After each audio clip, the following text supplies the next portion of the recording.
Okay, I just double checked the price on this thing and it is now $179 on Amazon. Down from like $200 or $300. That's a good deal, man. Let's do it. Okay, let's get into this projector. 1080p native. This is the white one. I don't know if they have any other colors. Man, I'll be a savage today and just throw this packaging all over the place because I like being a savage. It's Friday, man.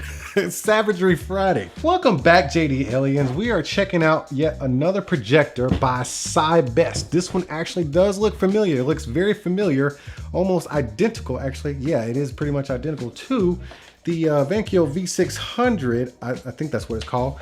And that was a good projector, but this one, I think it has some slight differences here. So let's go ahead and check out this stuff on the back. Get in here, man. You're too far away. Come on, come on, come on. There you go. Okay, so you got the VGA, and this is that IR input. You got dual USB inputs here, and you have two HDMI ports right there. This looks to be a speaker. Is that a speaker? Yep, I think that is a driver there, actually. Then you got your power input right there. Anything's on the side? Nope, just a fan. And on this side, we have an SD card slot, an AV port, and a headphone jack. All right, that must means we have some accessories in this box right here. Let's come around to the front. Yep, you have your IR blaster right there, or IR input rather. And then you have your lens cap. Let's leave that on there because I don't want to smear that up before I turn it on. Let's check the bottom.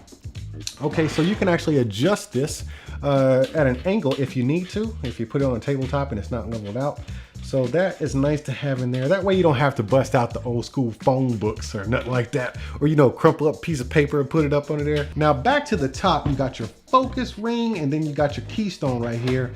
That is probably, I don't know, somewhere between 14 and 18 degrees just by the amount of movement I'm feeling. I don't know the specs. You can look up the specs yourself. I'm just guessing. We got a bunch of buttons here too. Okay, get in, man. You too far away. Get in there. There you go. Got some menu buttons right here. You got up, down, left, right, A, B, A, B, A, B.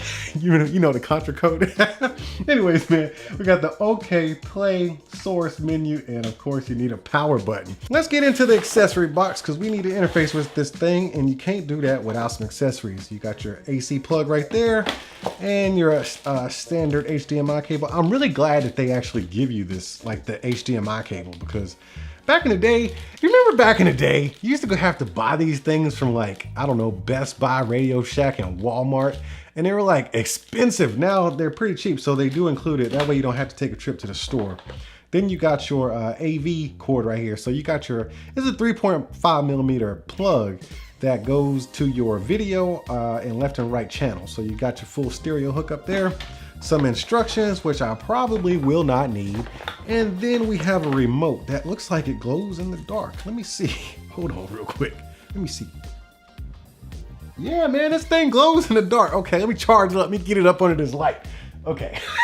Man, let's get this thing hooked up so that way we can see if it's any good or not. So color reproduction with this thing is actually pretty accurate. You can always adjust the image in the settings, whether it be the contrast, the color, and the saturation and stuff like that. It does have those settings. I'm casting this image from about 13.5 feet away on a 120-inch screen. So that's about how far you gotta be away to get that size image. And for the price you pay for this thing, the image quality you get, we're talking about $175 right now to cast an image that clean on a screen that big. I cannot fight that at all. But you definitely wanna make sure you line this thing up perfectly with your screen because you're gonna have a lot of troubles getting that image just right with the keystone and then the focus and the corners and the center. Make sure you line it up as good as possible and then start focusing and stuff.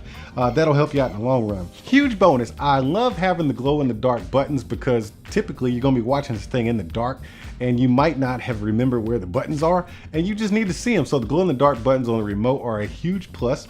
As far as the fan goes, it's not the quietest fan and it's definitely not the loudest, that's for sure. I've heard a lot louder.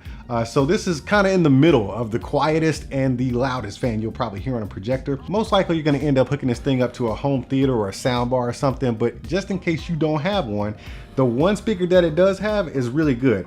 You don't get stereo sound out of it, but this speaker really sounds good coming out of this projector. It's not tinny or too bass heavy or nothing. It's a clean sound coming out of here. But overall, I think you're getting a great package, especially at this price. I ain't no expert in this kind of stuff, but I do enjoy binge watching my shows on Netflix. Hey, have y'all seen this new show? Well, it's not new. I think it's like 4 seasons out right now, and I just caught on to it. It's called Lucifer. Man, that is a good show. You gotta check it out. I'm gonna go binge watch my show and catch up so I can be ready for the next season. But if you had a good time checking out this projector with me, make sure you throw those emoji hands up in the comment section, and I'll see y'all at the next one. All right, apparently you had a good time watching this video. Well, today is your lucky day because I done already made a whole bunch of them for you to go back and binge watch. But if you just want to check out the new stuff, you make sure you smash on that subscribe button and tap that little bell. That way you'll know when it's time to come back and open up some new stuff.